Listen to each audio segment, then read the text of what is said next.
नमस्कार श्रोताओं, मैं हूं मनोज कुमार शर्मा और आप सभी का पुनः स्वागत है आकाशवाणी ईटानगर के रीजनल न्यूज यूनिट द्वारा पेश की जा रही खास कार्यक्रमों की श्रृंखला में, जिसमें हम आप सभी को आगामी 7 जनवरी 2026 तक ये जानकारी साझा कर रहे हैं कि साल 2025 में केंद्र सरकार ने देशवासियों के लिए क्या क्या महत्वपूर्ण कदम उठाए हैं, जिनसे देशवासियों को क्या क्या लाभ सुनिश्चित हुआ। आज के इस अंक में आप सभी से साझा कर रहा हूँ कि कैसे साल 2025 में भारत दुनिया का नया उत्पादन इंजन बना। दोस्तों, 2025 में भारत एक निर्णायक मोड़ पर पहुंचा। प्रधानमंत्री नरेंद्र मोदी के नेतृत्व में पिछले एक दशक से चली आ रही सुधार प्रक्रिया ने देश की खपत आधारित अर्थव्यवस्था को एक संरचनात्मक औद्योगिक बदलाव में बदल दिया है, जिसके तहत 7.8% की विकास दर, बढ़ता विदेशी निवेश FDI, फैलता औद्योगिक आधार और वैश्विक सप्लाई चेन का भरोसेमंद साझेदार की ओर झुकाव, इन सब के साथ भारत सिर्फ तेजी से बढ़ता बाजार नहीं रहा, बल्कि दुनिया का नया उत्पादन केंद्र बनकर उभरा है। आपको ये जानकर खुशी होगी कि 2025 में भारत ने एक नए औद्योगिक युग के स्पष्ट संकेत दिए हैं। नोएडा में देश की पहली टेम्पर्ड ग्लास निर्माण इकाई का उद्घाटन इस बदलाव का प्रतीक बना। ये साबित करता है कि भारत अब उच्च स्तरीय और सटीक तकनीकी उत्पादों का घरेलू उत्पादन करने में सक्षम है। एप्पल, सैमसंग और गूगल जैसी वैश्विक कंपनियों ने अपने निर्माण का बड़ा हिस्सा भारत में स्थानांतरित किया। इसी वर्ष इलेक्ट्रॉनिक्स निर्माण का आधार 11.5 लाख करोड़ रुपए तक पहुंचा। निर्यात 3.26 लाख करोड़ का हुआ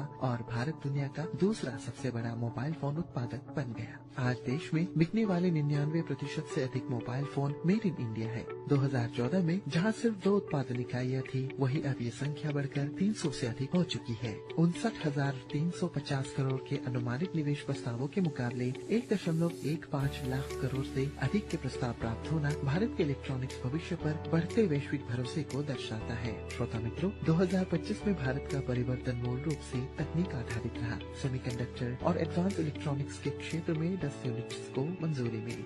1.6 लाख करोड़ का निवेश हुआ और भारत की पहली ऊर्जा कुशल चिप ARKA GKT1 का अनावरण भी किया गया। चिप्स टू स्टार्टअप और डिजाइन लिंक्ड प्रोत्साहन योजना के जरिए लगभग 400 विश्वविद्यालय को आधुनिक डिजाइन टूल्स उपलब्ध कराए गए, जिससे वैश्विक स्तर के भारतीय चिप डिजाइनरों की नई पीढ़ी तैयार हो रही है। और ये तकनीकी गति सिर्फ सेमीकंडक्टर तक सीमित नहीं रही। हंसलपुर से ई-विटारा के रोल आउट के साथ EV सेक्टर ने नया पड़ाव पार किया, जिसमें 80% से अधिक बैटरी वैल्यू देश में ही तैयार हुई और भारत ने 100 गीगावाट सौर निर्माण क्षमता का लक्ष्य हासिल किया। 2014 में जहां ये 2.3 गीगावाट थी, वहीं अब ये आत्मनिर्भरता और 500 गीगावाट गैर जैवाष्म ऊर्जा यानी नॉन फॉसिल एनर्जी लक्ष्य का आधार बन चुकी है। भारत अब उन गिने चुने देशों में शामिल है जो टेलीकॉम उपकरणों का निर्माण करते हैं। BSNL के स्वदेशी 4G स्टैक और लॉन्च के साथ ही भारत दुनिया का 5वां ऐसा देश बन गया है। साथियों, देश ने विमानन क्षेत्र में भी तेजी पकड़ी है। 2030 तक 2200 नए विमानों और 63 करोड़ यात्रियों के अनुमान के साथ एवियोनिक्स, कंपोजिट और मेंटेनेंस सेक्टर में अरबों डॉलर के अवसर बन रहे हैं।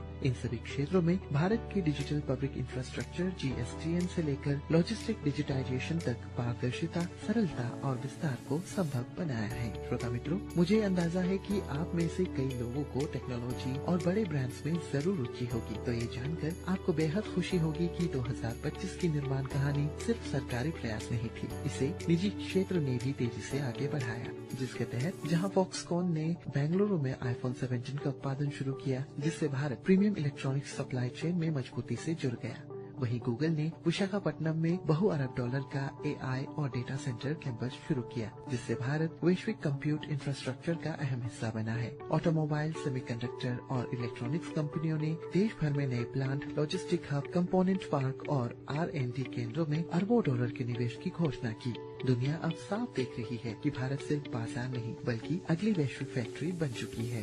दोस्तों, देश की प्रगति की बात होती है तो रोजगार, सामाजिक गतिशीलता और युवाओं के भविष्य की बात भी जरूर कही जाती है। तो आप सभी को ये बतलाना चाहूँगा कि भारत की औद्योगिक उछाल ने लाखों लोगों को रोजगार और अवसर दिए हैं, जिसके तहत सिर्फ इलेक्ट्रॉनिक क्षेत्र में 25 लाख से अधिक नौकरियां सृजित हुई है। पुरुषों में राष्ट्रीय बेरोजगारी दर घटकर 5% तक आ गई। PM मित्रा जैसी कौशल विकास योजनाओं और डिजाइन टेक कार्यक्रमों ने सेमीकंडक्टर, क्लीन टेक और उन्नत निर्माण के लिए जरूरी मानव संसाधन तैयार किया। भारत के युवाओं के लिए इसका अर्थ है वैश्विक मूल्य श्रृंखलाओं में भागीदारी, न कि सिर्फ आज की नौकरियां बल्कि कल के उद्योग का निर्माण भी।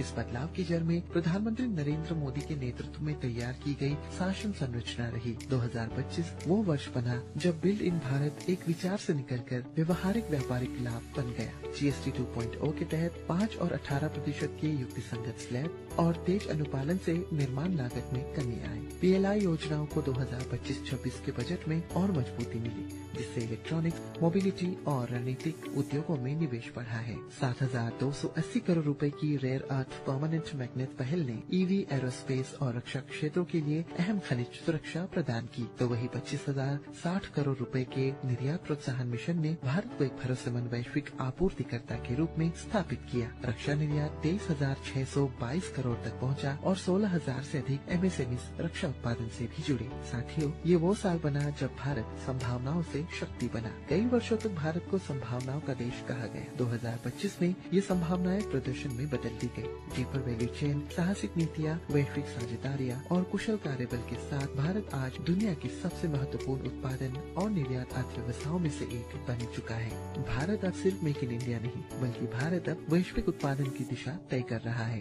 श्रोता मित्रों, आज जब हम अपने देश की वैश्विक उत्पादन की दिशा को आगे बढ़ते हुए देख रहे हैं, तो उस साल को भी जरूर याद करना होगा जब वैश्विक महामारी फैली थी। आपने बिल्कुल सही पहचाना, मैं बात कर रहा हूँ कोविड-19 की। दोस्तों, उस वक्त आपने खबरों और समाचारों में देखा ही होगा कि कैसे महामारी के उस भयावह पल में विश्व के बड़े बड़े देशों की अर्थव्यवस्था गिरती जा रही थी, पर हमारा देश अपनी अर्थव्यवस्था को मजबूत करने में कामयाब रहा। और कोविड के बाद की दुनिया में वैश्विक सप्लाई चेन ने एक बड़ा सबक सीखा। सस्ता होना ही पर्याप्त नहीं, भरोसेमंद होना भी जरूरी है। और इसी बदलाव के दौर में भारत एक ऐसे साझेदार के रूप में उभरा जहां लोकतांत्रिक स्थिरता, नीति निरंतरता और उत्पादन क्षमता एक साथ मौजूद है। और इस औद्योगिक विस्तार की एक अहम विशेषता ये रही कि इसका लाभ केवल महानगरों तक सीमित नहीं रहा। Tier 2 और Tier 3 शहरों में फैली MSME इकाइयां अब वैश्विक सप्लाई चेन का हिस्सा बन रही है, जिससे उत्पादन के साथ साथ क्षेत्र विकास को भी गति मिली। समर्पित फ्रेट कॉरिडोर, आधुनिक बंदरगाह, तेज कस्टम क्लियरेंस और राष्ट्रीय लॉजिस्टिक नीति ने भारत में फैक्ट्री से बंदरगाह तक की दूरी को समय और लागत दोनों में घटा दिया है। 2025 में भारत की औद्योगिक पहचान केवल आर्थिक नहीं रही, बल्कि ये उसकी वैश्विक कूटनीति और भरोसे की पूंजी भी बनी। व्यापार समझौतों, तकनीकी सहयोग और रणनीतिक साझेदारियों ने भारत को विश्वसनीय उत्पादन राष्ट्र के रूप में स्थापित किया है। श्रोताओं, उम्मीद है कि साल 2025 में भारत कैसे बना दुनिया का नया उत्पादन इंजन पर आधारित आज का ये अंक आपको पसंद आया होगा। आप सभी से फिर से मुलाकात होगी कार्यक्रम की अगली कड़ी में। तब तक के लिए मुझे दीजिए इजाजत। नमस्कार।